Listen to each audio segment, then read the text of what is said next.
Hello बच्चों, welcome. शुरू करते हैं आज का टॉपिक। और आज का हमारा टॉपिक है ऑर्गेनाइजेशन ऑफ एपिकल मेरिस्टेम।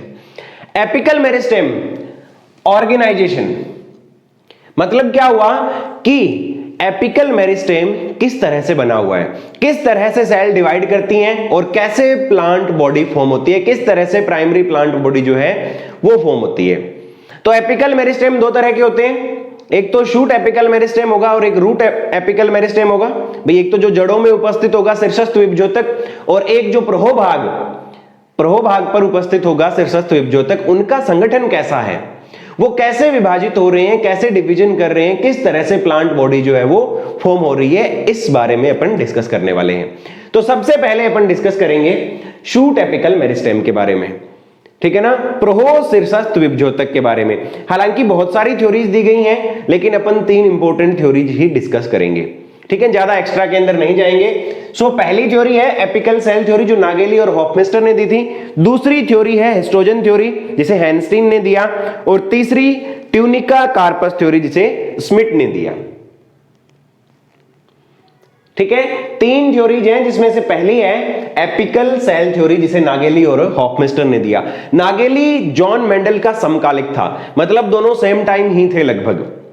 ठीक है, तो ये थ्योरीज कब दी गई थी? ये थ्योरी जो थी एपिकल सेल थ्योरी, ये 1875 के अंदर दी गई थी। तो इस थ्योरी के अकॉर्डिंग इन्होंने क्या बताया? इन्होंने कहा कि according to them there is a single pyramidal cell, कि एक ही पिरामिड आकृति की कोशिका होती है।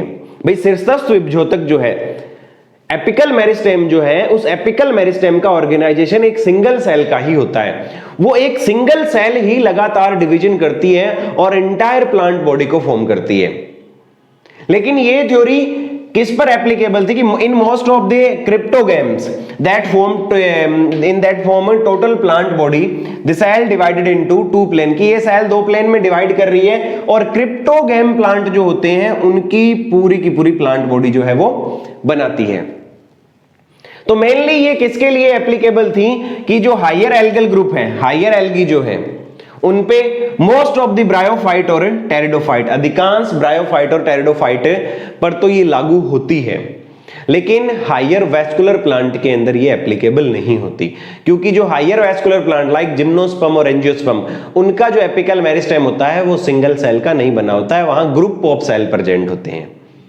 ठीक है ना? तो अब बात है क्रिप्टोगेम क्या होते हैं।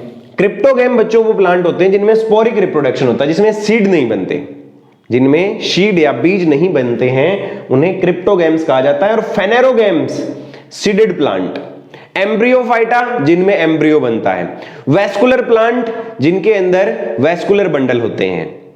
तो अगर इसके बेसिस पे देखा जाए तो क्रिप्टोगेम में बिना सीड के रिप्रोडक्शन होता है। तो क्रिप्टोगेम कौन कौन से होते हैं? Algae, bryophyte, pteridophyte. Algae, bryophyte, pteridophyte, ये क्या होते हैं? क्रिप्टोगेम। फेनेरोगेम कौन से होते हैं? Gymnosperm, angiosperm. जिम्नोस्पर्म, एंजियोस्पर्म क्या होते हैं? फेनेरोगेम्स होते हैं। ठीक है। और एम्ब्रियोफाइटा कौन से होते हैं? जिनमें एम्ब्रियो बनता है। एम्ब्रियो बनना शुरू हो जाता है ब्रायोफाइट से। तो ब्रायोफाइट, टेरिडोफाइट, जिम्नोस्पर्म, एंजियोस्पर्म, ये होते हैं एम्ब्रियोफाइटा। तो ये बेसिक टर्मिनोलॉजी जो है वो ध्यान रखना। तो एपिकल सेल थ्योरी क्या है? एपिकल सेल थ्योरी के अकॉर्डिंग ये कहा गया कि एक सिंगल पिरामिडल सेल होती है, वो 2 प्लेन के अंदर डिवाइड करती है और पूरी की पूरी प्लांट बॉडी को बनाती है। ठीक है। तो क्रिप्टोगेम यानी जो सीडेड प्लांट नहीं थे, जिनमें बिना सीड के रिप्रोडक्शन होता है, उन्हें क्रिप्टोगेम कहा जाता है। तो उनमें भी कौन से? हायर एल्गल ग्रुप हो गया, अधिकांश ब्रायोफाइट हो गए, टेरिडोफाइट हो गए, इनके अंदर तो ये लागू होती है। लेकिन हायर वैस्कुलर प्लांट जो है उनके अंदर सिंगल एपिकल सेल नहीं होती है, वहां कई सारी सेल होती हैं, तो उन पर ये एप्लीकेबल नहीं होती है। ठीक है। तो ये थी हॉफमेस्टर और नागेली की एपिकल सेल थ्योरी। क्लियर बच्चों? इसका स्क्रीनशॉट ले लो। नेक्स्ट है अपने पास हिस्टोजन थ्योरी, हिस्टोजन सिद्धांत।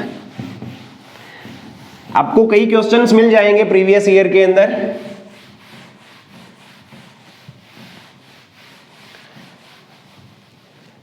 बच्चों क्वेश्चन डेली सॉल्व किया करें।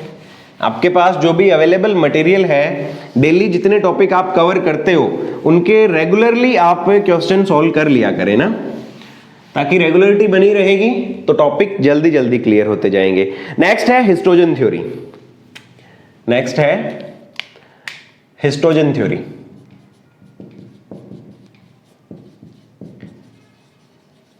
तो अलग अलग बॉटनिस्ट जो थे उन्होंने अलग अलग तरीके से बताया था कि एपिकल मेरिस्टेम का ऑर्गेनाइजेशन कैसा होता है। तो हिस्टोजन थ्योरी जो थी, हिस्टोजन थ्योरी किसने दी थी? हिस्टोजन थ्योरी दी थी हैंस्टीन ने, ठीक है ना। हिस्टोजन थ्योरी किसने दी थी? हैंस्टीन ने दी थी। तो हैंस्टीन ने क्या बोला कि 3 हिस्टोजन लेयर होती है, ठीक है ना, 3 हिस्टोजन लेयर होती है। और ये दी गई थी कब? ये नागेली और हॉफमिस्टर से भी पहले दी गई थी, ठीक है ना। तो हिस्टोजन थ्योरी जो थी उसके अकॉर्डिंग ये बताया गया कि 3 हिस्टोजन लेयर होती हैं। किसमें? ये शूट अपेक्स ऑफ एंजियोस्पर्म के लिए दी गई थी। Shoot apex of angiosperm, angiosperm कि एंजियोस्पर्म का जो शूट अपेक्स होता है made up of 3 histogen layer, made up of 3 layers कि 3 स्तर जो होते हैं से मिलकर बना होता है। वो 3 हिस्टोजन लेयर या वो 3 स्तर जो होते हैं वो कौन कौन से होते हैं? वो होते हैं डर्मेटोजन, पेरिब्लेम और प्लीरोम। पहला होता है डर्मेटोजन, दूसरा होता है पेरिब्लेम और तीसरा होता है प्लीरोम। तो हिस्टोजन थ्योरी के अकॉर्डिंग हैंस्टीन ने क्या बताया? हैंस्टीन ने कहा कि एंजियोस्पर्म का जो शूट अपेक्स होता है या जो शूट अपेक्स का एपिकल मेरिस्टेम जो होता है, शूट एपिकल मेरिस्टेम जो होता है, उस एपिकल मेरिस्टेम में 3 लेयर प्रेजेंट होती है। कौन कौन सी लेयर प्रेजेंट होती है? डर्मेटोजन, पेरिब्लेम और प्लीरोम। डर्मेटोजन जो है वो आउटर मोस्ट लेयर होती है, ठीक है ना। डर्मेटोजन आउटर मोस्ट लेयर होती है, ठीक है। क्या बनाती है? एंटीक्लाइनल डिवीजन करती है, एंटीक्लाइनल डिवीजन करती है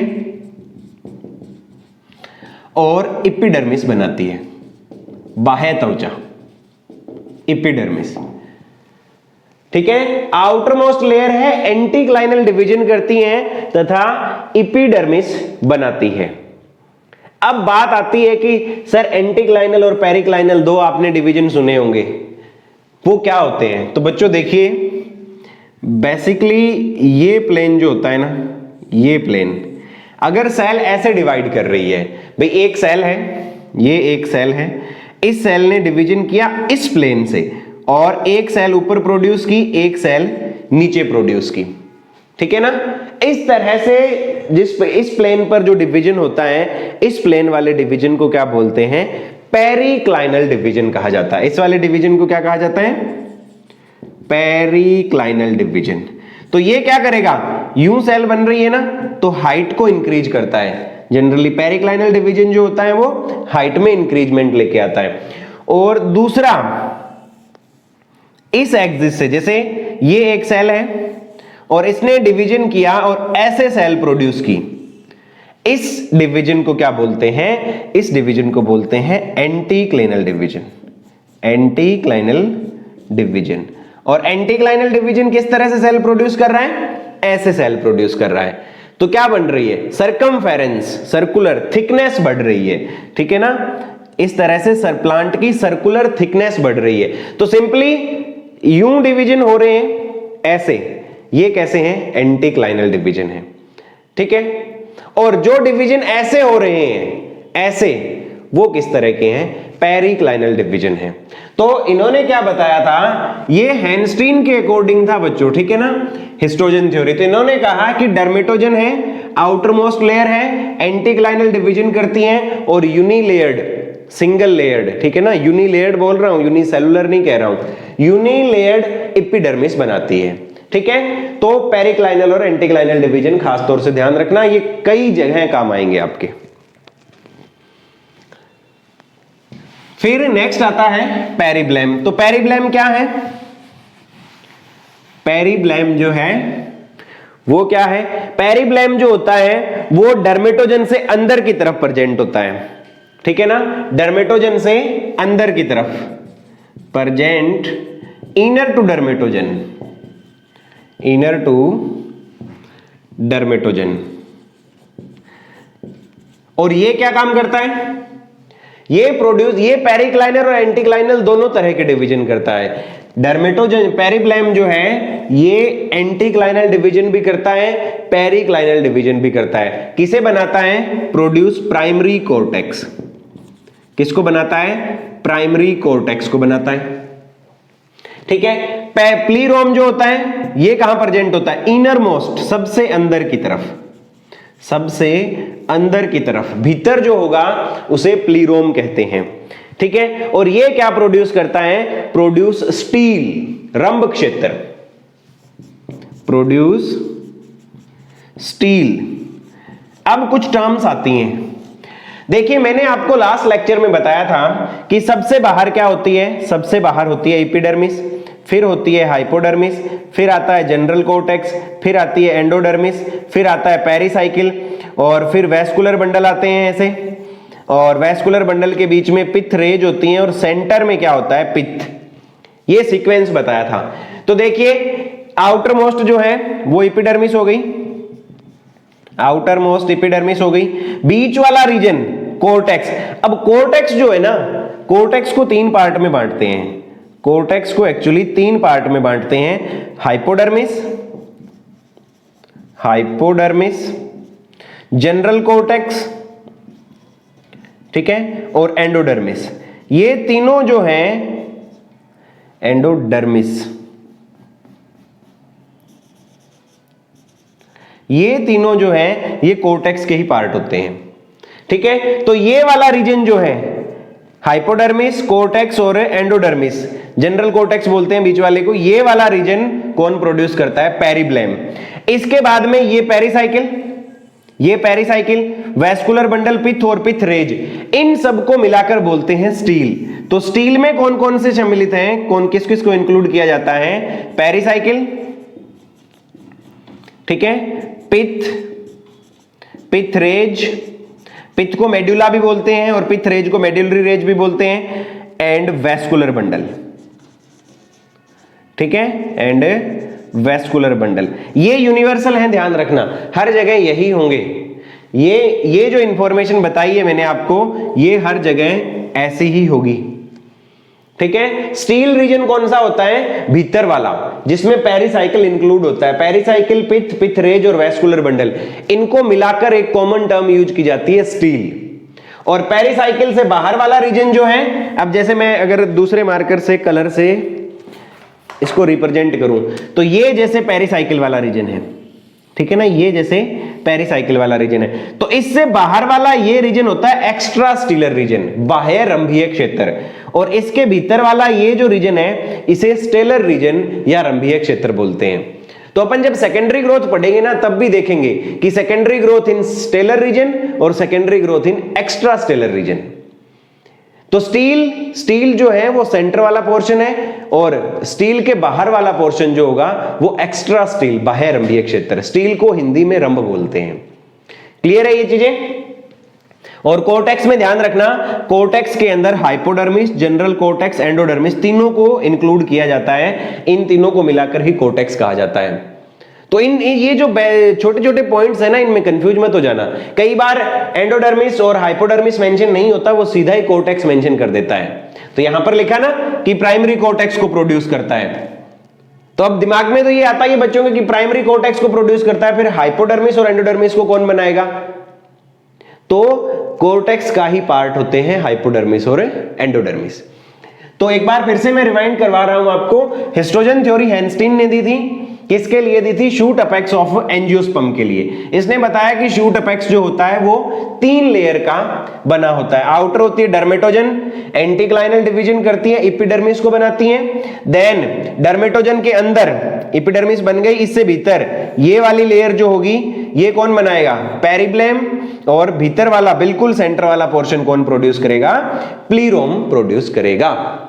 ये था histogen theory according to हैंस्टीन। Clear हुआ? तो रिप्लाई करें बच्चों जिन्होंने लेक्चर को लाइक नहीं किया। अगर आपको समझ में आ रहा है तो बनता है भाई, जरूर बनता है। ऑब्वियस सी बात है ना, मैं कैमरा के सामने मेहनत कर रहा हूं यार। सो यहां तक क्लियर है? ओके, तो चलते हैं आगे नेक्स्ट थ्योरी पर। नेक्स्ट थ्योरी जो है इसका मैं अगर डायग्रामेटिक रिप्रेजेंटेशन भी आपको बताऊं तो कैसा होगा। इसका मैं आपको एक डायग्राम भी बनवा देता हूं, क्योंकि कई बार आपको क्वेश्चन में डायग्राम भी मिल जाएगा।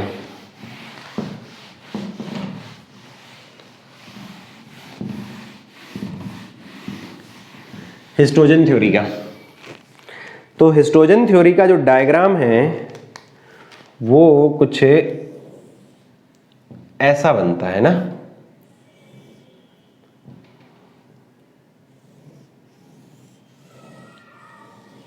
इस तरह से, ठीक है। और ये वाला रीजन और ये वाला रीजन, यूं डायग्राम मिलेगा आपको, इस तरह का डायग्राम। ये क्या है? ये है एपिकल मेरिस्टेम। ये जो दिखाई दे रहा है आपको, आपकी एनसीईआरटी में भी इसी तरह का डायग्राम दिया हुआ है। तो इसमें क्या है, सबसे बाहर वाला जो है ये है डर्मेटोजन।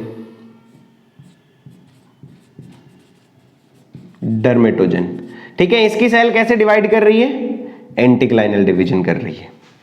सबसे बाहर वाला डर्मेटोजन है और इसकी सेल कैसे डिवीजन कर रही है? एंटीक्लाइनल डिवीजन कर रही है। उसके बाद वाला ये वाला रीजन जो है ये पेरिब्लैम हो जाएगा। इसकी सेल एंटीक्लिनल पेरिक्लिनल, ये हो गया पेरिक्लाइनल, ये हो गया एंटीक्लाइनल। तो इसकी सेल दोनों तरफ डिवीजन कर रही है, ठीक है। और सेंटर वाला रीजन जो है ये क्या हो जाएगा? प्लीरोम। तो हो गया। अब डर्मेटोजन किसको बना रहा है? डर्मेटोजन बना रहा है एपिडर्मिस को। और ये किसको बना रहा है? ये बना रहा है कोर्टेक्स को। और ये किसको बना रहा है? प्लीरोम, ये बना रहा है स्टील को, ठीक है। ये किसको प्रोड्यूस कर रहा है? ये स्टील को प्रोड्यूस कर रहा है। क्लियर है यहां तक बच्चों? तो ये है इसका डायग्रामेटिक रिप्रेजेंटेशन। नेक्स्ट थ्योरी आती है ट्यूनिका कार्पस। वो भी इससे मिलती जुलती ही थ्योरी है, हिस्टोजन थ्योरी से मिलती जुलती ही थ्योरी है। वो स्मिथ ने दी थी और उन्होंने कहा था कि दो ही लेयर होती है। हैंस्टीन ने बताया कि 3 होती है और स्मिथ ने कहा कि 2 ही होती है। तो देख लेते हैं अपन। नेक्स्ट है tunica corpus theory. Tunica corpus theory, ठीक है। तो ट्यूनिका कॉर्पस थ्योरी किसने दी थी? ट्यूनिका कॉर्पस थ्योरी दी थी स्मिथ ने,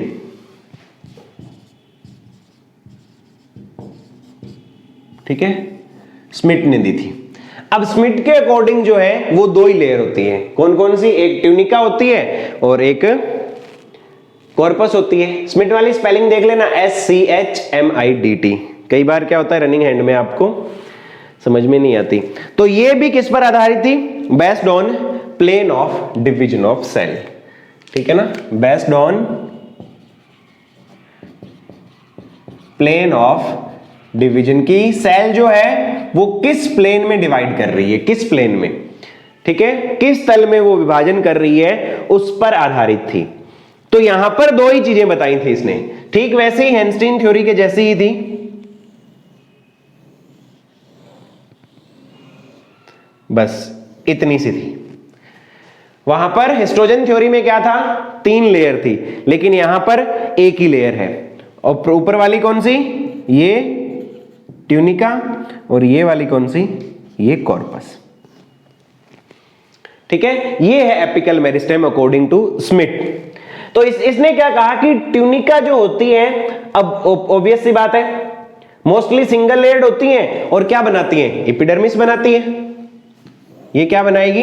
ये एपिडर्मिस बनाएगी। इसकी सेल जो होगी वो सेम उसी डिवीजन में, जैसा कि मैंने आपको उसी प्लेन में डिवाइड करेगी जैसा पहले बताया था। तो ये कैसी हैं, ये यूनिलेयर्ड या सिंगल लेयर्ड एपिडर्मिस को प्रोड्यूस करती है।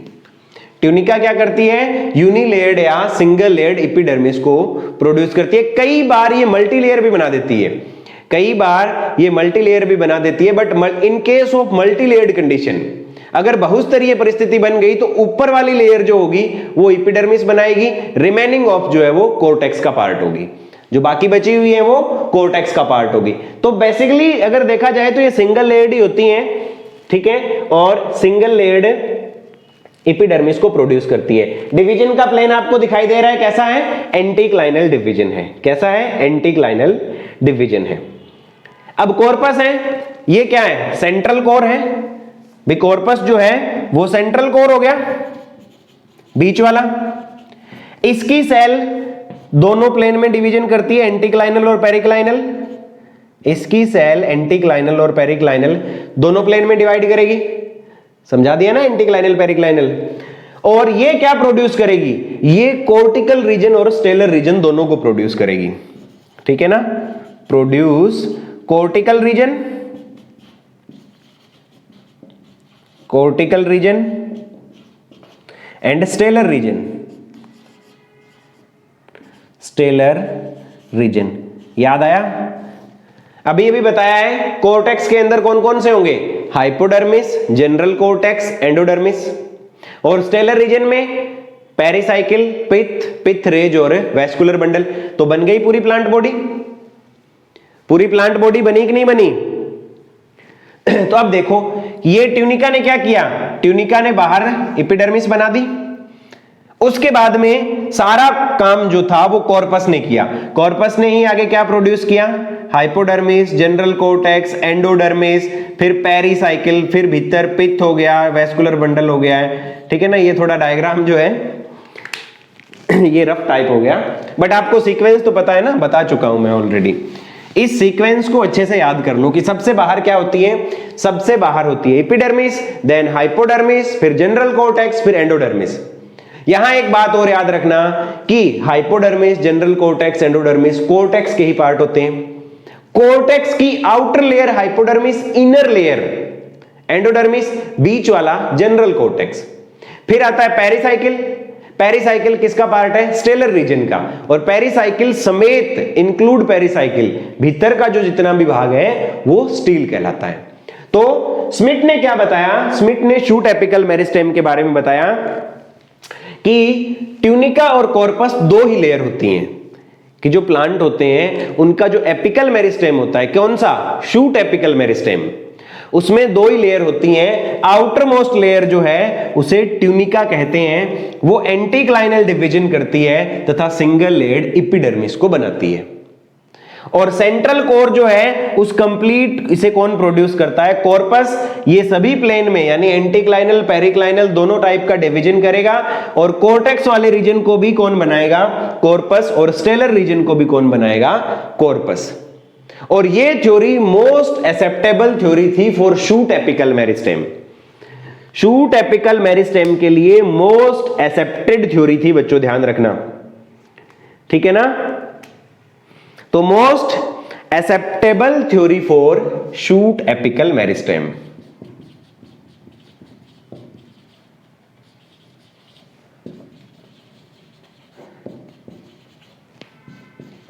शूट एपिकल मेरिस्टेम, ध्यान रखना, रूट की कहानी अलग है, shoot apical meristem.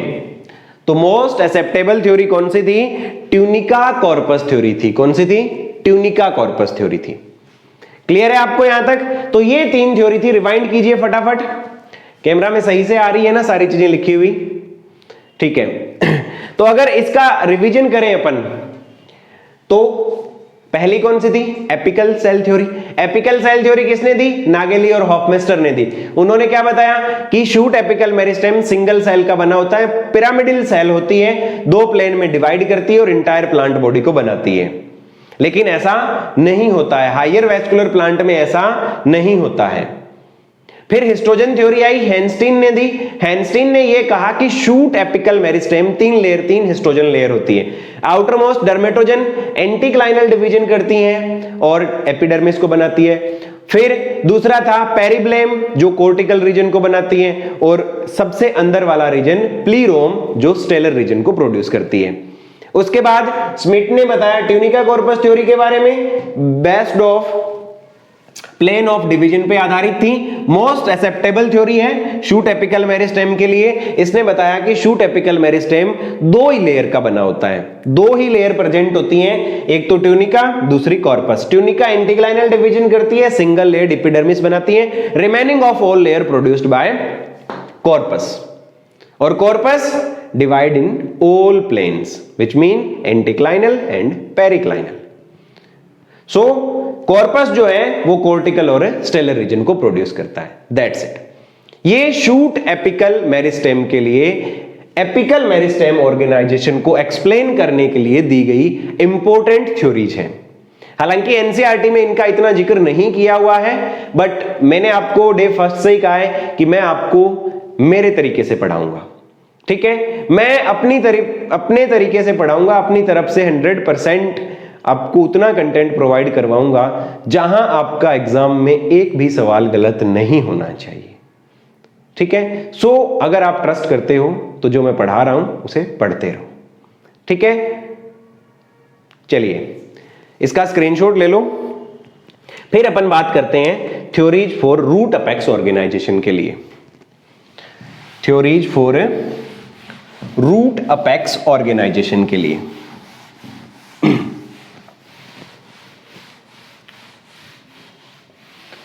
Shoot apex के लिए 3 थ्योरी थी, याद हो गई ना? अगर याद नहीं हुई तो एक बार फिर से रिवाइंड कर लो। ये जो आप 1 घंटा दे रहे हो, इस 1 घंटे का आउटपुट आना चाहिए, वरना मेरी मेहनत भी बेकार, आपकी मेहनत भी बेकार। मेरी इसलिए बेकार कि मैंने इस उम्मीद के साथ में आपको पढ़ाया कि आपको बहुत अच्छे से समझ में आएगा और आपको सारी चीजें क्लियर हो जाएंगी, और आपने ध्यान से पढ़ा ही नहीं, रिवाइंड किया ही नहीं, तो फिर मतलब क्या निकला? तो बात करते हैं organization of apical meristem, root apical meristem के लिए, कि रूट का जो एपिकल मेरिस्टेम होता है उसका ऑर्गेनाइजेशन कैसा होता है। तो इसके लिए जो दी गई थ्योरीज है, हिस्टोजन थ्योरी इसके लिए भी दी गई थी। ठीक है ना, पहली है हिस्टोजन थ्योरी। तो हिस्टोजन थ्योरी जो है बच्चों वो रूट एपिकल मेरिस्टेम के लिए भी थी और शूट एपिकल मेरिस्टेम के लिए भी थी। तो रूट एपिकल मेरिस्टेम के लिए भी हैंस्टीन ने दी थी, और यहां भी किसने दी थी? हैंस्टीन ने ही दी थी। ठीक है, हैंस्टीन। अब हैंस्टीन ने रूट एपिकल मेरिस्टेम के ऑर्गेनाइजेशन को एक्सप्लेन किया, और मजे की बात यह है कि रूट एपिकल मेरिस्टेम के लिए ये मोस्ट एक्सेप्टेबल थ्योरी है, मोस्ट एक्सेप्टेबल थ्योरी। ठीक है ना, रूट एपिकल मेरिस्टेम के लिए ये मोस्ट एक्सेप्टेबल थ्योरी है, जबकि शूट एपिकल मेरिस्टेम के लिए ट्यूनिका कार्पस जो है वो मोस्ट एक्सेप्टेबल है, और रूट एपिकल के लिए हिस्टोजन थ्योरी है। अब हिस्टोजन थ्योरी जो थी बच्चों वो अलग अलग दी गई थी। अलग अलग कैसे? डाइकोट के लिए अलग दी गई थी, मोनोकोट के लिए अलग दी गई थी। तो सबसे पहले अपन डिस्कस करते हैं फॉर डाइकोट प्लांट। एंजियोस्पर्म के लिए ही था, ठीक है ना, डाइकोट प्लांट। तो इसने बताया कि डाइकोट प्लांट जो होता है उसके अंदर भी क्या होते हैं? 3 लेयर होते हैं, 3 हिस्टोजन लेयर होते हैं। वही जो स्टेम के लिए बोला था, पहला क्या होगा? डर्मेटोजन, दूसरा पेरिब्लेम, और तीसरा प्लीरोम। ठीक है, 3 लेयर प्रेजेंट होती है root apical meristem dicot plant में। ध्यान रखना, डाइकोट प्लांट की बात कर रहा हूं मैं। ठीक है, तो डर्मेटोजन क्या प्रोड्यूस करेगा? रूट कैप और एपिडर्मिस। इंपॉर्टेंट, क्या प्रोड्यूस करेगा? Root cap and epidermis. Root cap और एपिडर्मिस जो है वो कौन प्रोड्यूस कर रहा है? डर्मेटोजन। और पेरिब्लेम किसको प्रोड्यूस करेगा? पेरिब्लेम जो है ये कोर्टेक्स को बनाएगा। कहां प्रेजेंट होता है? Inner to dermatogen, inner to dermatogen, जैसा स्टेम में अपन ने देखा था, इनर टू डर्मेटोजन। और क्या बनाता है? Form cortex, form cortex. अब देखो सीधा कोर्टेक्स आ गया, इसमें इंक्लूडेड है। और इनर मोस्ट कौन होता है? इनर मोस्ट होता है प्लीरोम। और ये किसको प्रोड्यूस करेगा? ये स्टील को प्रोड्यूस करेगा, फॉर्म स्टील। तो ये चीज अपन डिस्कस कर चुके थे। अब इसमें एक नई चीज ऐड क्या हुई? इसमें नई चीज ऐड हुई रूट कैप। नई चीज क्या ऐड हुई? रूट कैप ऐड हुई। तो अब जो चीजें हैं वो कैसा है, इसके लिए अगर आप डायग्रामेटिक रिप्रेजेंटेशन देखो तो ये कहानी कुछ ऐसी है। रूट का डायग्राम मैं रिप्रेजेंट कर रहा हूं आपके सामने। ये कहानी जो है वो कुछ ऐसी है। तो अब आउटर मोस्ट क्या होगा? आउटर मोस्ट एपिडर्मिस होगी और फिर कोर्टेक्स होगा। तो आउटर मोस्ट एपिडर्मिस की सेल बना दो, ये हो गई एपिडर्मिस, ठीक है। अब इसके बाद क्या होगा? इसके बाद होगा ये वाला रीजन क्या हो गया? एपिडर्मिस वाला हो गया। ये वाला रीजन कौन सा हो गया? कोर्टेक्स वाला। और बिल्कुल सेंटर वाला क्या हो गया? स्टील वाला रीजन हो गया। बिल्कुल सेंटर में क्या हो गया? स्टील वाला रीजन हो गया। अब इस तरह का होता है रूट का मेरिस्टेम जो होता है, रूट एपिकल मेरिस्टेम जो है वो कैसा होता है? इस तरह का होता है। और सबसे आगे कौन होगा? सबसे आगे रूट कैप होगी। ये क्या हो गई? ये रूट कैप हो गई। अब बताओ कितनी शानदार एक्सप्लेनेशन थी कि डर्मेटोजन जो है वो आउटर लेयर। अब ये देखिए, ये सबसे बाहर जो मेरिस्टेमेटिक सेल प्रेजेंट है ये क्या है? डर्मेटोजन है। और ये सेल ही रूट कैप को प्रोड्यूस कर रही है और एपिडर्मिस को प्रोड्यूस कर रही है। एपिडर्मिस, ये वाला रीजन एपिडर्मिस, ठीक है ना। उसके बाद सेकंड रीजन क्या है? पेरिब्लेम है। ये वाला पेरिब्लेम सेल हो जाएंगी। ये क्या प्रोड्यूस कर रही है? ये कोर्टेक्स रीजन को प्रोड्यूस कर रही है। तो ये वाला रीजन जो है, ये वाला रीजन क्या हो गया?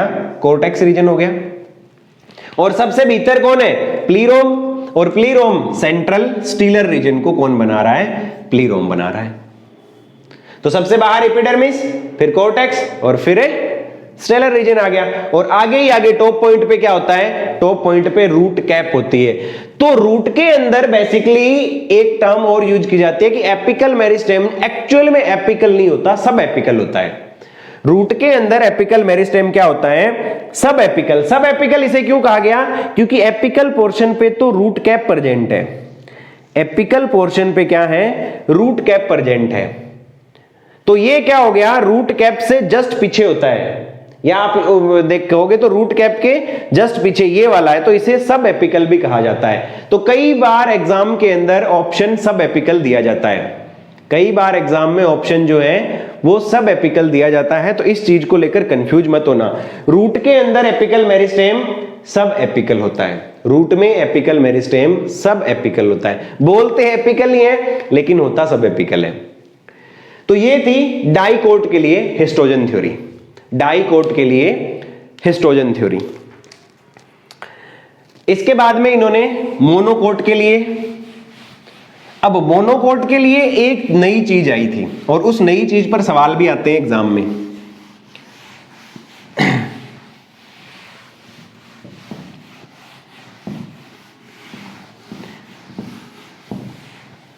Histogen theory for monocot, for monocot plant. तो मोनोकोट के लिए इन्होंने एक नई चीज ली। अब नई चीज जो ली वो नई चीज क्या थी? कैलिप्ट्रोजन। नई चीज जो थी वो क्या थी? वो कैलिप्ट्रोजन थी। तो देखिए सीधा मैं डायग्रामेटिक ही बता रहा हूं। ये है रूट का ऑर्गेनाइजेशन और ये सेल जो होगी ये एपिडर्मिस वाली हो गई। ठीक है। उसके बाद ये सेल क्या प्रोड्यूस करेंगी, कोर्टिकल रीजन को, ये हो गया। तो सबसे आउटर मोस्ट जो होगा ये हो गया एपिडर्मिस, ये हो गया कोर्टेक्स, और ये वाला हो गया स्टील। सबसे आउटर मोस्ट क्या है, अब यहां एक लेयर और प्रेजेंट होती है, एक लेयर जो है वो और प्रेजेंट होती है इसमें, और ये लेयर जो है ये लेयर होती है कैलिप्ट्रोजन। ये लेयर क्या होती है, कैलिप्ट्रोजन, ठीक है। उसके बाद है डर्मेटोजन, उसके बाद है डर्मेटोजन, उसके बाद क्या है, उसके बाद है पेरिब्लेम, और सबसे भीतर वाली जो सेल होंगी वो क्या होगी, वो हो जाएगी प्लीरोम। तो इस तरह से लेयरिंग होती है। मोनोकोट के अंदर क्या होता है, मोनोकोट में 4 स्तर पाए जाते हैं, जिसमें अब रूट कैप जो है वो कौन प्रोड्यूस करता है, रूट कैप को प्रोड्यूस करता है कैलिप्ट्रोजन। मोनोकोट में रूट कैप को कैलिप्ट्रोजन प्रोड्यूस करता है, समझ रहे हो। मोनोकोट में रूट कैप को कैलिप्ट्रोजन प्रोड्यूस करता है, एपिडर्मिस को डर्मेटोजन, और कोर्टेक्स को प्लीरोम, और सेंट्रल जो पोर्शन है स्टील, कोर्टेक्स को प्लीरोम नहीं, कोर्टेक्स को पेरिब्लेम, और सेंट्रल पोर्शन को प्लीरोम। समझे कुछ। अभी इसमें रूट कैप जो है, ध्यान रखना, रूट कैप को प्रोड्यूस कौन करेगा, रूट कैप को कैलिप्ट्रोजन प्रोड्यूस करेगा, कैलिप्ट्रोजन। तो अब यह सवाल बनता है कि कैलिप्ट्रोजन किस में प्रेजेंट होता है, तो कैलिप्ट्रोजन मोनोकोट की रूट का हिस्टोजन लेयर है, जिसको एक्सप्लेन किसने किया था, हैंस्टीन ने किया था। तो मोनोकोट की रूट में रूट एपिकल मेरिस्टेम का जो आउटर मोस्ट पोर्शन है, आउटर मोस्ट जो लेयर है वो क्या है, कैलिप्ट्रोजन है, और कैलिप्ट्रोजन रूट कैप को प्रोड्यूस करता है, डर्मेटोजन एपिडर्मिस को, पेरिब्लेम कोर्टेक्स को, प्लीरोम स्टील को। तो मोनोकोट और डाइकोट में एक चीज का अंतर आया, मोनोकोट के अंदर कैलिप्ट्रोजन होता है और डाइकोट के अंदर नहीं होता। मोनोकोट में रूट कैप कैलिप्ट्रोजन बनाता है, डाइकोट में रूट कैप डर्मेटोजन बनाता है। डाइकोट में रूट कैप डर्मेटोजन बनाता है, मोनोकोट में रूट कैप कैलिप्ट्रोजन बनाता है। यह था हिस्टोजन थ्योरी के बारे में जो हैंस्टीन ने एक्सप्लेन किया। क्लियर बच्चों। अब नेक्स्ट आते हैं अपन क्विसेंट सेंटर, इंपॉर्टेंट एग्जाम में आने लायक क्वेश्चन।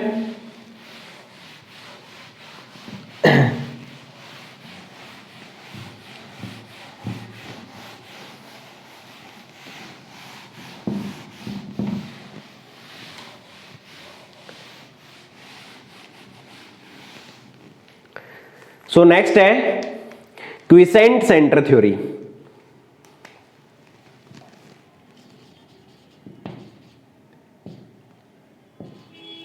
क्विसेंट सेंटर थ्योरी, ठीक है ना। शांत बिंदु परिकल्पना, इसे क्या कहते हैं हिंदी में, हिंदी में कहते हैं शांत बिंदु, शांत बिंदु या शांत बिंदु, जो भी प्रोनाउंसिएशन है, शांत बिंदु परिकल्पना, ठीक है। क्विसेंट सेंटर थ्योरी ये किसने दी थी, ये दी थी क्लोज नाम के साइंटिस्ट ने, ये दी थी क्लोज नाम के साइंटिस्ट ने। और किस में दी थी, मेज के प्लांट में, मक्का, ठीक है, मक्का के पादप में बताया था इन्होंने।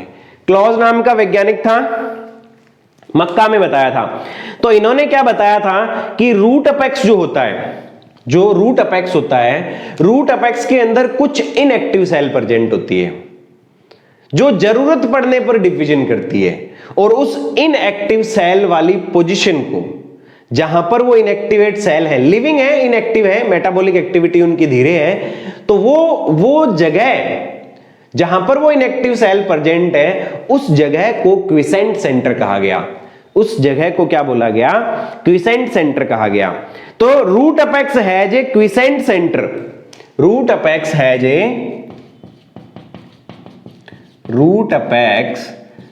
ए क्विसेंट सेंटर,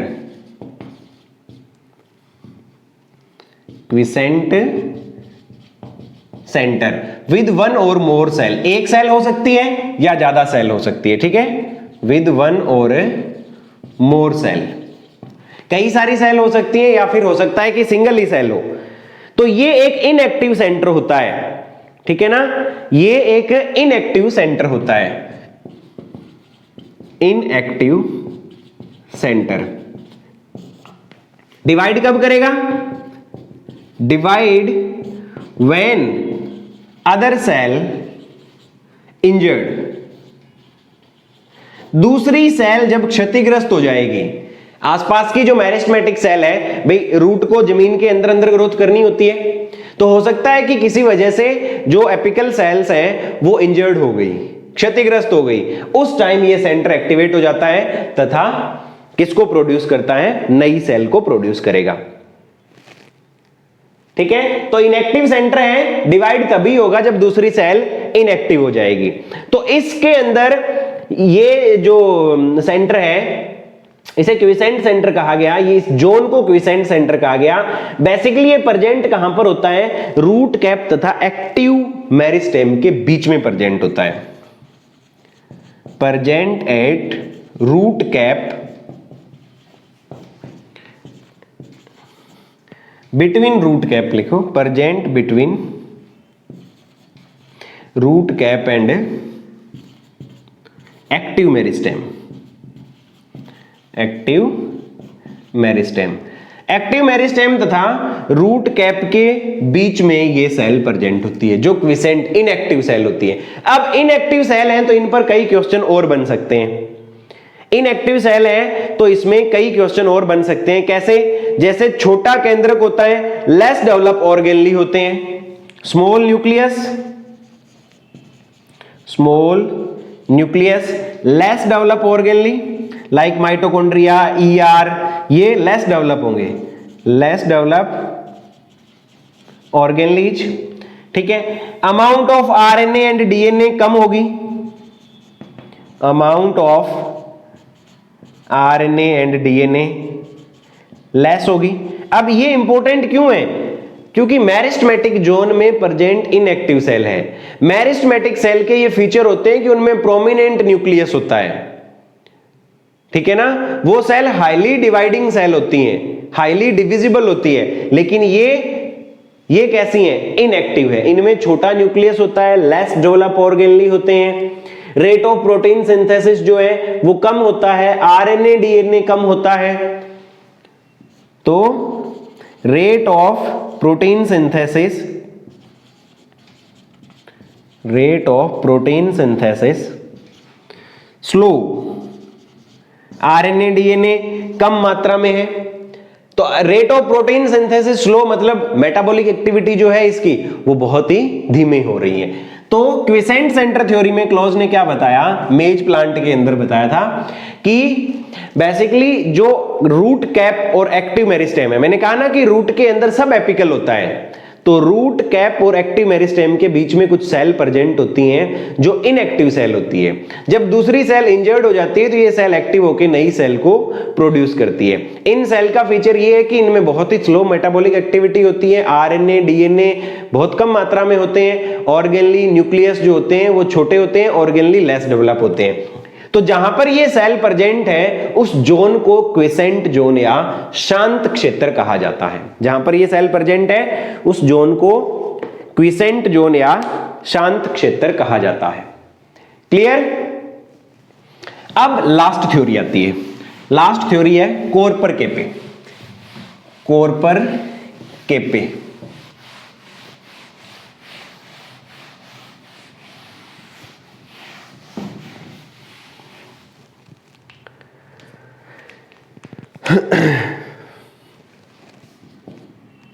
कोरपर केपे थ्योरी ना, कोरपर केपे थ्योरी। अब कॉर्पर केपे थ्योरी जो थी रूट अपेक्स ऑर्गेनाइजेशन के लिए, वो क्या थी? ये थ्योरी जो थी वो शूप ने दी थी। ये थ्योरी शूप ने दी थी।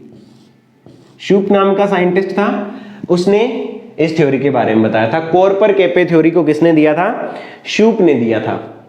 ठीक है, इन्होंने बताया ये ठीक वैसी थी, ट्यूनिका कार्पस के जैसी थी। ये थ्योरी कैसी थी? ट्यूनिका कार्पस थ्योरी के जैसी ही थी। ठीक है ना, तो सिमिलर टू, अब जो केपे, इसे कैप बोलते हैं, केपे जो है इसे कैप बोलते हैं, और ये किसके जैसा है? ट्यूनिका के जैसा है, similar to tunica, similar to tunica. ठीक है, अब ट्यूनिका किस तरह से डिवीजन कर रही थी, लेकिन इसका डिवीजन जो है वो थोड़ा सा डिफरेंट है। इसका डिवीजन कैसा है? टी मैनर के अंदर है। इसका डिवीजन जो है वो कैसा है? टी मैनर में, डिवीजन इन टी मैनर। अब टी मैनर का मतलब क्या हुआ कि पहला डिवीजन जो होगा वो हॉरिजॉन्टल होगा, पहला डिवीजन हॉरिजॉन्टल होगा, फिर दूसरा डिवीजन कैसा है? वर्टिकल है। ठीक है ना, पहला डिवीजन जो है वो कैसा होगा? वो हॉरिजॉन्टल होगा, और दूसरा डिवीजन जो है वो नीचे वाली सेल के अंदर हो रहा है। कॉर्पर जो है वो इनर मास बनाता है और कॉर्पस के जैसा है। कॉर्पर जो है similar to corpus, similar to corpus. ठीक है, इसमें डिवीजन जो है, division inverted T, inverted T. अब ऑप्शन में ध्यान रखना, इन्वर्टेड टी को उल्टा टी भी लिखा हो सकता है, ऐसे भी। ठीक है ना, इसमें डिवीजन जो होता है वो कैसा होता है? इन्वर्टेड टी के मैनर में होता है। बस इतना सा ही था, ट्यूनिका कॉर्पस के जैसा ही बताया गया था इसके अंदर। कॉर्पर केपे थ्योरी में भी ट्यूनिका कॉर्पस स्मिथ ने दी थी, कॉर्पर केपे शूप ने दी थी। इन्होंने कहा कि केपे जो है वो ट्यूनिका के जैसा ही है, डिवीजन मैनर टी के मैनर में होता है, और कॉर्पर जो है वो कॉर्पस के जैसा है। तो ये केपे जो है वो आउटर बना रहा है, और कॉर्पस जो है, कॉर्पर या कॉर्पस जो है, कंफ्यूज हो रहे हो क्या? देखो, केपे जो है वो ट्यूनिका के जैसा है, वो आउटर टिश्यू को प्रोड्यूस कर रहा है। कॉर्पर कॉर्पस के जैसा है, वो प्लांट के इनर मास को बना रहा है। जैसे कॉर्पस बना रहा था वैसे कॉर्पर बना रहा है, जैसे ट्यूनिका बना रहा था वैसे केपे बना रहा है। That's it. केपे का डिवीजन मैनर टी और कॉर्पर का डिवीजन मैनर इन्वर्टेड टी, उल्टा टी। तो ये रूट अपेक्स ऑर्गेनाइजेशन के लिए थ्योरीज थी बच्चों। तो इसी के साथ ऑर्गेनाइजेशन ऑफ एपिकल मेरिस्टेम खत्म होता है। ऑर्गेनाइजेशन ऑफ एपिकल मेरिस्टेम खत्म होता है, और मेरिस्टेमेटिक टिश्यू भी खत्म होता है। मेरिस्टेमेटिक टिश्यू भी खत्म होता है। तो एक बार ब्रीफली रिवाइंड करवा देता हूं। शूट अपेक्स के लिए apical cell theory, histogen theory और tunica corpus theory. Root apex के लिए हिस्टोजन थ्योरी, डाइकोट के लिए अलग, मोनोकोट के लिए अलग। डाइकोट में रूट कैप डर्मेटोजन ही बनाता है, मोनोकोट में रूट कैप कैलिप्ट्रोजन बनाता है, और डर्मेटोजन ओनली एपिडर्मिस को प्रोड्यूस करता है। ठीक है, उसके बाद में क्यूसेंट सेंटर थ्योरी इंपॉर्टेंट है। ठीक है, एक ऐसा जोन प्रेजेंट होता है मेरिस्टेमेटिक सेल का जो इनएक्टिव होता है, उस जोन को क्विसेंट जोन बोलते हैं। मेज में दी गई थी, क्लोज नाम के साइंटिस्ट ने दी थी। एंड देन कॉर्पर केपे थ्योरी जो शूप ने दी थी। तो बच्चों ढंग से पढ़ना, अच्छे से बढ़िया नोट्स बनाना और अच्छे से रिवाइज करना, चीजें टिप्स पे हो जानी चाहिए। सो आई होप आपकी सारी चीजें क्लियर है। अगर कोई भी डाउट है आपको तो आप मुझे व्हाट्सअप कर सकते हैं, इंस्टाग्राम कर सकते हैं, फेसबुक कर सकते हैं। व्हाट्सअप नंबर है 9460702920। ठीक है, आप मेरी लाइव क्लासेस ज्वाइन कर सकते हैं, लाइव क्लास जो कि जूम पे अवेलेबल है। ठीक है, जूम पे अवेलेबल है लाइव क्लासेज। क्लियर? सो बच्चों आज के लिए इतना ही, आज का सेशन खत्म करते हैं। मिलते हैं नेक्स्ट लेक्चर में, तब तक के लिए ta ta bye bye, best of luck. ठीक है, पढ़ते रहो, मेहनत करते रहो बच्चों। ओके।